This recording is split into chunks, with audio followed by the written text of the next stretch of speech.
Welcome back to my channel అమ్మమ్మ మనవరాలు. ఇవాళ రెసిపీ ఏంటంటే సేమియా పాయసం ఎలా ప్రిపేర్ చేసుకోవాలో చూపిస్తానండి. స్టవ్ ఆన్ చేసి కడాయి పెట్టేసుకొని నెయ్యి హీట్ అయిపోయిన తర్వాత జీడిపప్పుని గోల్డెన్ కలర్ వచ్చే వరకు ఫ్రై చేసుకోవాలి. అదే బాండిలో సేమియాని కూడా ఫ్రై చేసుకుని పక్కన పెట్టేసుకున్న తర్వాత మిల్క్ అనేది హీట్ చేసుకోవాలండి.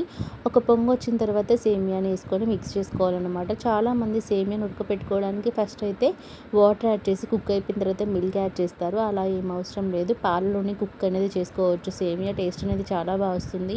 50% కుక్ అయిపోయిన తర్వాత యాలకుల పౌడరు, తగినంత షుగర్ కూడా యాడ్ చేసుకోవచ్చు. ఒకవేళ షుగర్ తినని వాళ్ళు ఎవరైనా ఉంటే బెల్లం కూడా యాడ్ చేసుకోవచ్చు అనమాట. దింపే ముందు టేస్ట్ అనేది బెల్లం వేసుకున్నా కూడా బాగుంటుంది. కొద్దిగా సాల్ట్, జీడిపప్పులను కూడా వేసుకోవాలి.